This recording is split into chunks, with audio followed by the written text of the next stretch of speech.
Hello everyone, I'm Dr. Shalini Singh, MD Radiation Oncologist in the Department of Radiation Oncology at Kailash Omega Cancer Center, Dehradun. आज हम बात करेंगे skin cancer के बारे में। इसके क्या क्या टाइप्स होते हैं, ये किसे किसे हो सकता है, कैसे हम इसे प्रिवेंट कर सकते हैं, इसकी क्या ट्रीटमेंट है। स्किन कैंसर इंडिया में आज की डेट में काफ़ी कॉमन हो गया है। 3 मेजर टाइप के स्किन कैंसर्स होते हैं, basal cell carcinoma, squamous cell carcinoma and melanoma. India में क्या मिथ है कि स्किन कैंसर्स यहाँ पे नहीं हो सकता। As compare to outside countries हमारा स्किन काफ़ी कंपेयर टू देम डार्क है, पर ऐसा कुछ नहीं है। आज की डेट में इंडिया में भी स्किन कैंसर्स काफ़ी कॉमन हो रहे हैं। ये हर टाइप के स्किन में हो सकते हैं और हर किसी को हो सकते हैं। अब हम बात करेंगे स्किन कैंसर किन वजह से हो सकता है।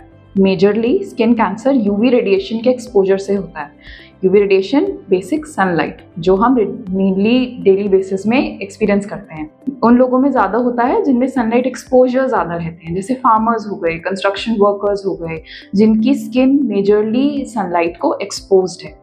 इसके और भी बहुत कॉजेज होते हैं, जैसे exposure to chemicals, some chemicals like arsenic, coal tars. Thirdly it can happen in patients with weakened immune system, जिनका इम्यून सिस्टम कम है किसी वजह से। HIV के पेशेंट, कोई इम्यूनो कॉम्प्रोमाइज पेशेंट है जिनमें ट्रांसप्लांट्स हुए हुए हैं, या जिन पेशेंट्स को ऑलरेडी कोई ट्रीटमेंट चल रही है which is causing weakening in their immunity system. Fourthly ये उन पेशेंट्स में भी हो सकता है जिनको पहले ऑलरेडी कोई स्कार बना हुआ है, जैसे मार्जुलिन अल्सर होता है, या कोई पहले से बर्न हो रखा है, अगर उसमें ऑलरेडी यूवी रेडिएशन एक्सपोजर हो रही है तो even they can develop skin cancers.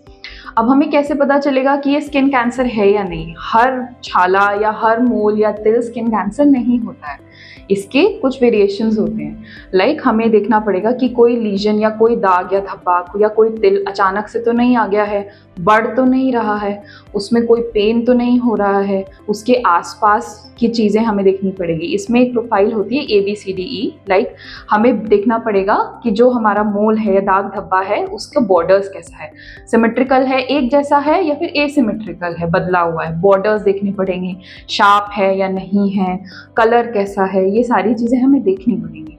अगर आपको कोई भी शक है कि हमें ये लीजन हमारा चेंज हो रहा है या दाग धब्बा चेंज हो रहा है या इसका साइज बढ़ रहा है, तो अपने डॉक्टर को ज़रूर दिखाएं। तो अब हम बात करेंगे स्किन कैंसर के प्रिवेंशन के बारे में। इसको कैसे प्रिवेंट किया जा सकता है।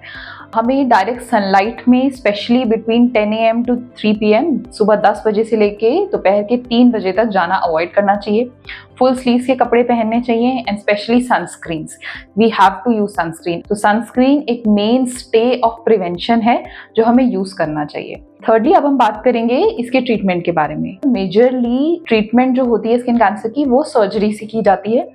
रेडिएशन हम तब इस कैंसर में देते हैं जब सर्जरी के बाद हमें क्लियर मार्जिन्स नहीं मिलते, या फिर लीजन किसी ऐसी जगह पर है जैसे फेस पर है जहाँ पर हम सर्जरी नहीं कर सकते, ओल्ड पेशेंट्स हैं जहाँ पर सर्जरी पॉसिबल नहीं है, तब फिर रेडिएशन का रोल आता है। इसमें रेडिएशन काफ़ी सुपरफिशियल तरीके से दी जा सकती है। स्किन कैंसर एक ऐसी बीमारी है जो काफ़ी हद तक ट्रीट की जा सकती है, इट्स ट्रीटेबल। कुछ कैंसर ऐसे होते हैं जो we can treat them but not cure them, but to some extent skin cancer is treatable plus curable अगर जल्दी पता लग जाए तो इसकी अवेयरनेस पूरे इंडिया में और हमारे लिए बहुत ज़रूरी है। अगर आपको कहीं पे भी कोई शक होता है कि कोई दाग धब्बा बढ़ रहा है किसी वजह से, तो अपने डॉक्टर को ज़रूर दिखाएं। Stay strong and stay alert. Thank you.